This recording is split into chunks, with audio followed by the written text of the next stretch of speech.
Hermit Ducks, it's Simon here. Welcome back to the Hermit's Cave. So, today I'm going to show a tarot deck that I mentioned on the live on Boxing Day, the 26th, when I was joined by Chris from Elemental Cartomancy. And this is a deck that I've not seen people talk about much.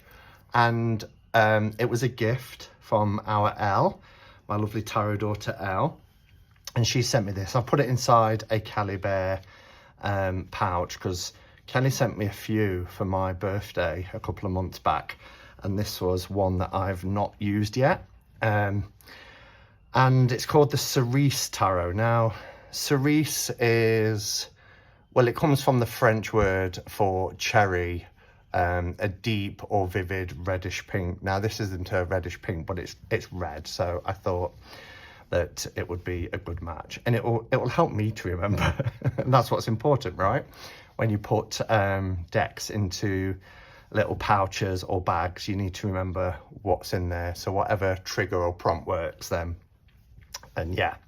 So, and I said to Elle, because when she sent me this, she sent me a couple of little bits, but when she sent me this, they were loose, as in the set of cards weren't in a pouch or anything like that. So the wrapping paper had torn and the foil had peeped out from the deck. So I messaged her, said, look, I've taped it back up. I'm not going to open it until Christmas, but I am not familiar with this tarot deck. And she was like, yes, I've done it.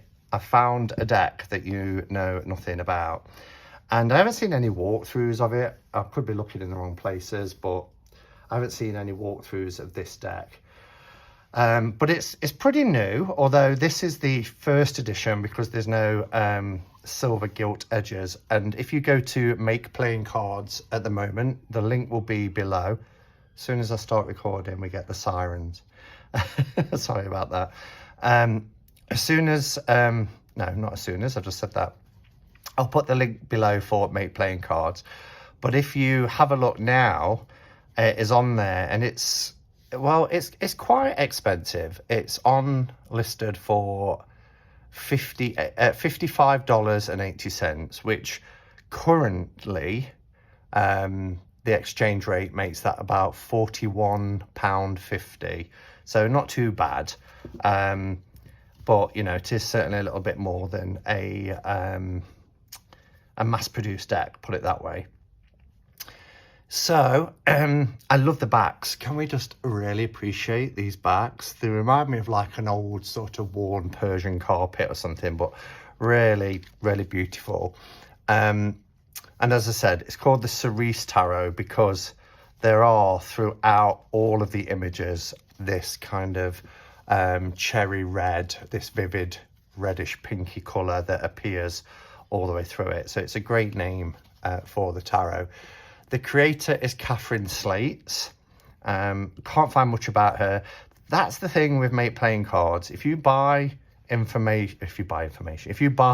decks from Make Playing Cards, there's not a lot of information given sometimes about the deck, the creation process, anything like that, you know, the inspiration for the deck, or even much about the creator. So I can't find a lot of information out. But in terms of size, it's a standard tarot size. So it's 70 millimeters by 120 millimeters. The cardstock is really nice. Now this is the Make Playing Cards Standard Smooth, which is the S30. So it's nice and durable. It has this lovely silky smooth feel to it. And I really like Make Playing Cards cardstock, actually.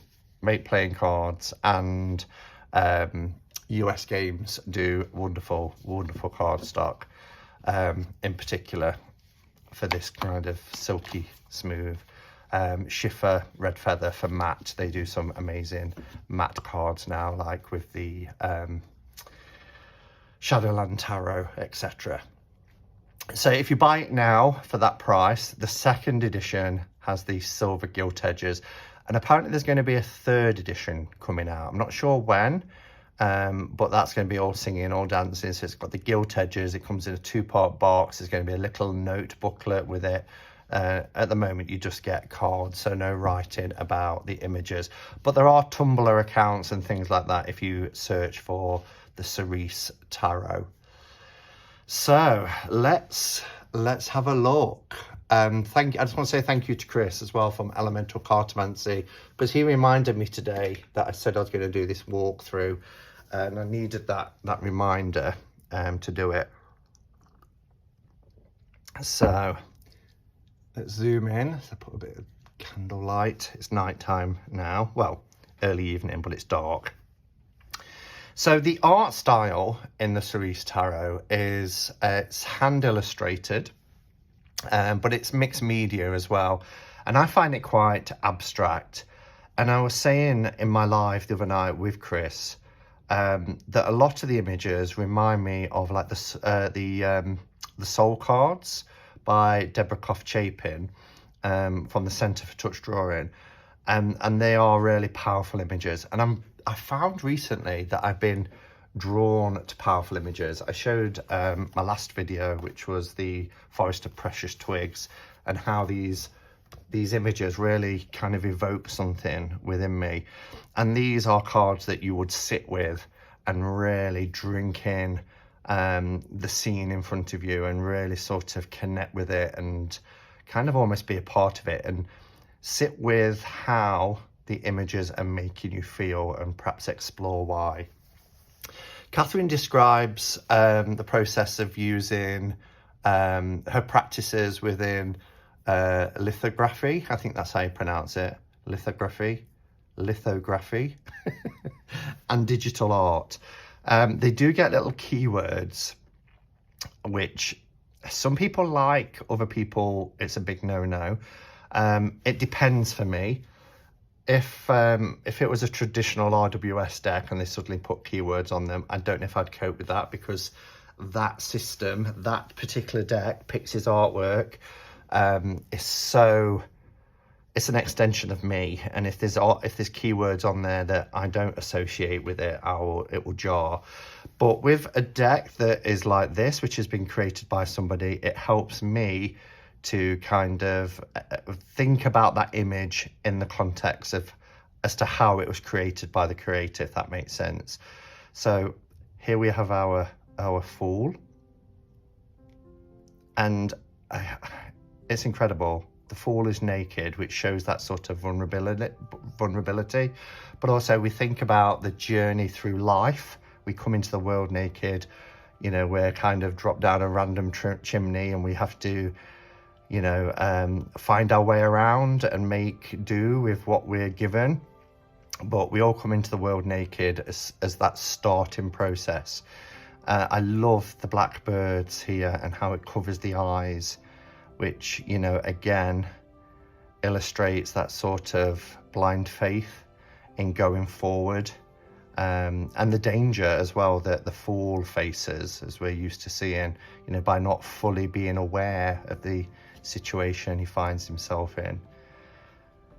We have the Magician, or I should say it's beginning, which I'm really pleased about. That is a keyword. Here's the Magician, and we have Mastery, and it's just incredible, really incredible.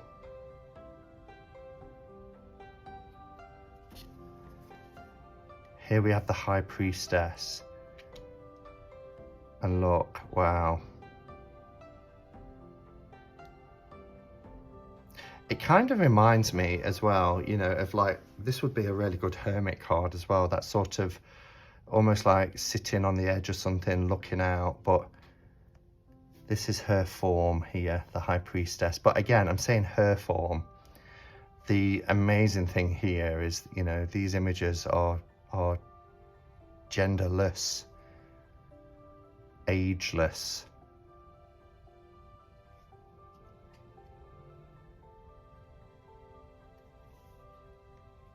I think the Empress is just beautiful, absolutely gorgeous. She's just sitting cross-legged in a beautiful field, outdoors, grounded, at one with nature. She's got this little bird in the palm of her hands. She's got the hands in a cupping position, as if in meditation. You've got this these beautiful rays coming from her.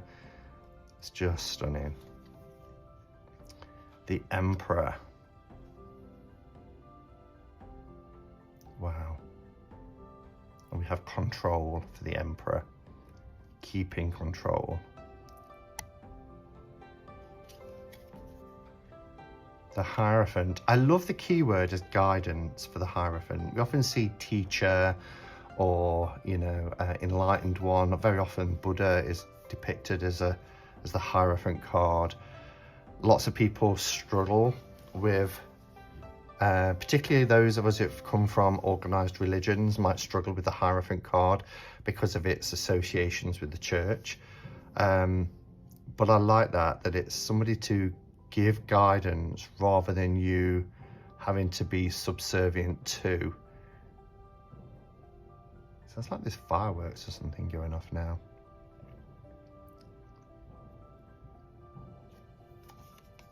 The Lovers is beautiful. Again, this could be any gender, any age, any ethnicity, and we have union. And I love this embrace.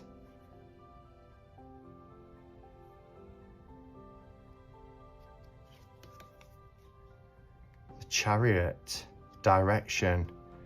And here we have the sun, and we have these birds flying in formation together, heading to where the sun is. You know, we often hear about birds migrating, following the sun, following the warmer climate. But they have a direction, and we get that sense of movement here that we associate with the Chariot. Strength is number 8 rather than 11. And so I didn't point out, we have the Roman numerals at the top. We have the title of the card, and we have the keyword just above. And for strength here, we have discipline. And I love that because I've been using my new journal, because my new journal starts Monday the 28th. Today's the 29th, isn't it? Monday the 28th. And my first card that went in was strength. And I've always said, you know, for me, the strength card is much more about having courage and having control over the self. It's an internal strength, and it requires discipline and commitment. The Hermit, steadfast. And it's just this beautiful, beautiful setting sun. And again, it's the Cerise tarot, but look at these colours coming from this gorgeous setting sun. And we have what almost looks like the opening to a cave, and then this little bird here.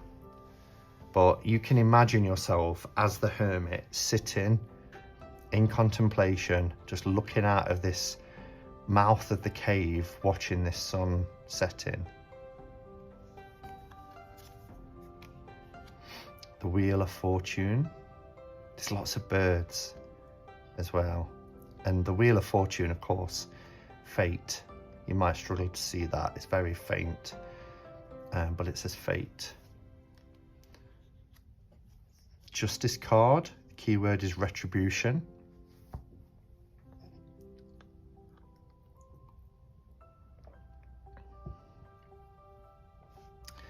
I like this. This is like a white dove, isn't it? Bringing peace through justice.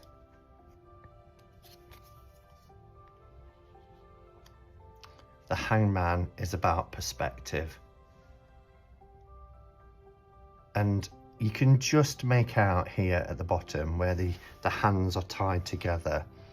And here's the tree that we often see. And again, this beautiful bird. And actually, I think it was Chris who spotted, yeah, it was the other night, that there's two birds here. This one bird looking down and the other bird looking up. And he said that was a reference to Odin. Death is change, transformation. But you've got these underground and upper ground.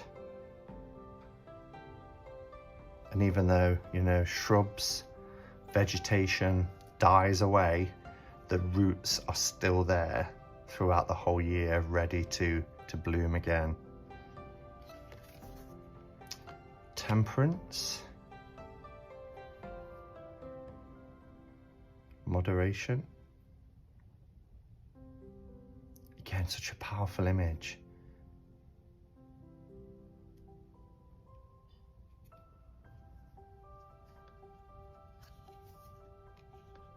We have the devil, which is entrapment.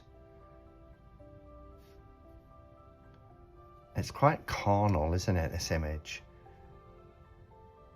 It looks, you know, like they are both naked in a type of embrace, with the leg coming down here and the other leg around here. So it's like, you know, being entrapped between the legs of this figure here. And then you've got the, almost like the dog collar and chain. It's a beautiful image there. The tower is about collapse. Interesting, we have this pomegranate again behind. But yeah, collapse.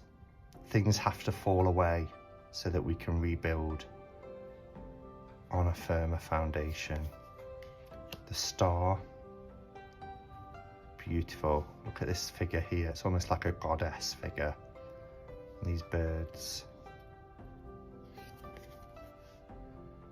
And then we have the moon. And this is a beautiful, beautiful card. It's fantasy. We often think about, you know, the half light of the moon and the illusions and things like that. But I love that this is titled fantasy. I think this would make a stunning piece of wall art. There's lots of images in this deck that would make beautiful prints for art, but this is just gorgeous. I love how she's walking through this water towards the moon. It's just stunning. The sun, I love that. Just, it reminds me of those photographs you can have done, you know, where like with the moon or the sun, you can have somebody pushing against it or showing that it's in the hand just by the trick of the camera. But here's this person just reaching up towards the sun, these beautiful sunflowers around, laying on the ground. Judgment, which is metamorphosis.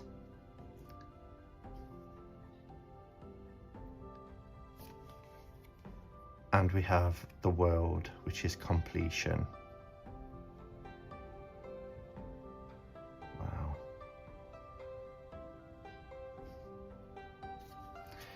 Okay, so I will go a bit quicker through the minors. They are quite pippish, but they are beautiful. So I will go through these. So here we have our Ace of Wands, and it starts with a spark. So now, rather than having the Roman numerals at the top, they're here. So we have 2 of Wands, and then at the top we have the keyword, and for here it's restless, and we can see these 2 wands here. So as I said, it is quite pippish, but beautifully painted. Vision.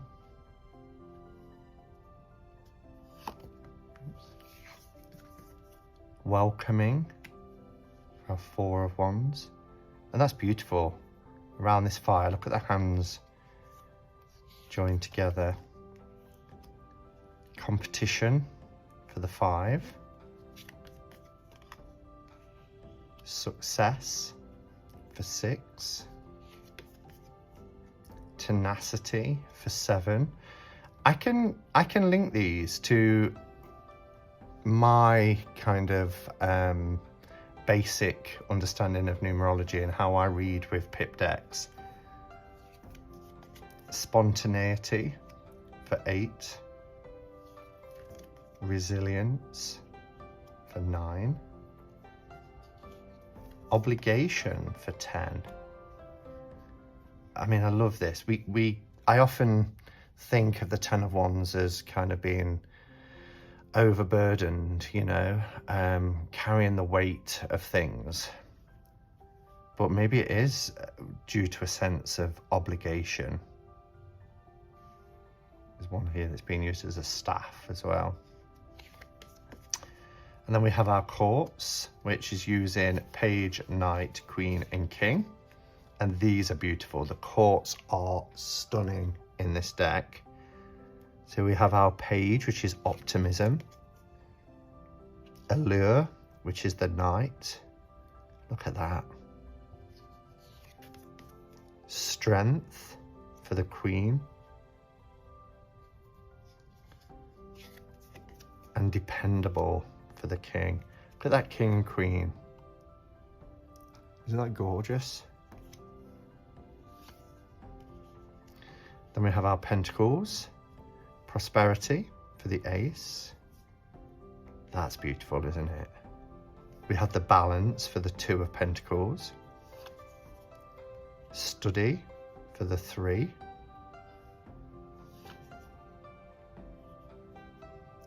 Covet for the 4. Interesting. Struggle for the 5 of Pentacles. Generosity for the 6. I'm getting it. I'm liking the choice of keywords. Devotion for the 7. Craft for the 8.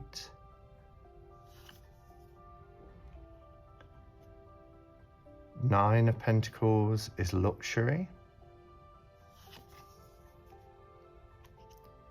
10 of Pentacles is prosperity. Love this page. Ambition. Isn't that beautiful? The Knight is realist. The Queen is achievement. This is gorgeous too. Oh, I love this deck. Can you tell? And we have Principled for the King of Pentacles. Then we go into Swords. We have Triumph.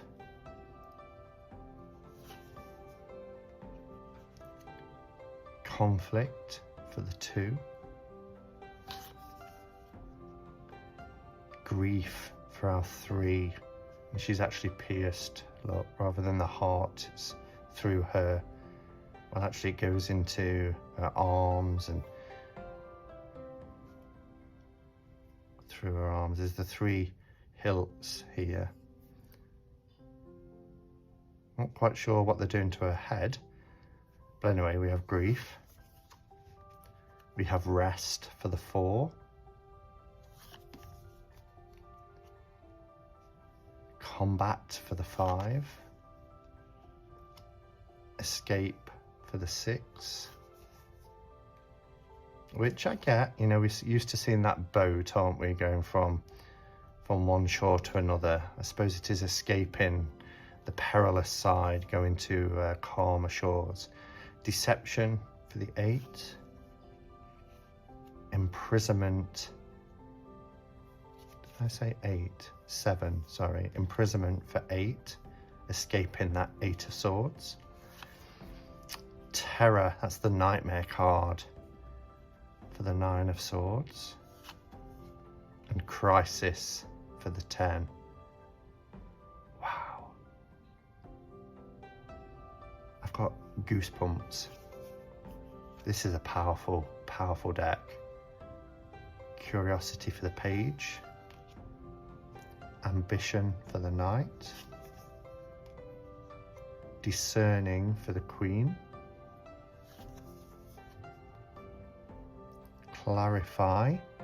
Clarity for the King. And our final suit is the Cups. This isn't the order I would have put them in, by the way. I don't know if anybody else out there has a particular order that they like to do a walkthrough with their minors. Well, mine's usually Cups, Wands, Swords and Pentacles. Fulfillment. Unity. Look at this for the 2 of Cups. Isn't that beautiful? Really beautiful.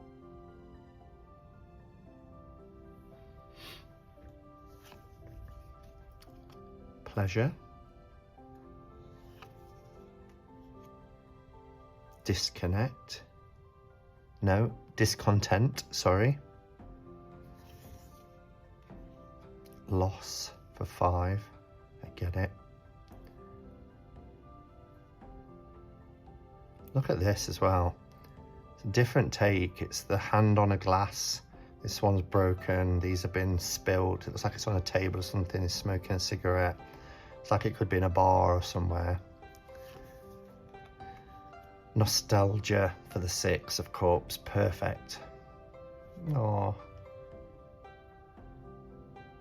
love that. Manifestation for the 7.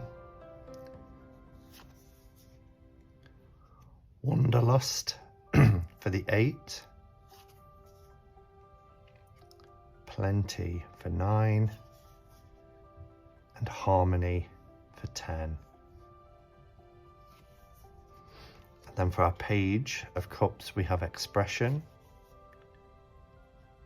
Proposition for the Knight. Love this figure. The Queen is sensitivity. Look at that. And the King is consideration. Wow, what a beautiful, beautiful deck. Yeah, available on Make Playing Cards. Second edition now with the silver gilt edges. I may edge this anyway in a red or a cerise colour just to finish it off. From what I remember, Make Playing Cards cardstock doesn't bleed, so I should be all right doing that. But yeah, thank you, Elle, for buying this for me. Thank you, Chris, for asking me to do the walkthrough or reminding me to do the walkthrough. Let me know your thoughts. As I said, I don't think there are many, if any, walkthroughs out there of this deck. So I'd be interested to hear what you think of it. And yeah, I'll put the information below. Thank you for watching, guys. And until next time, go in peace. Namaste and blessed be.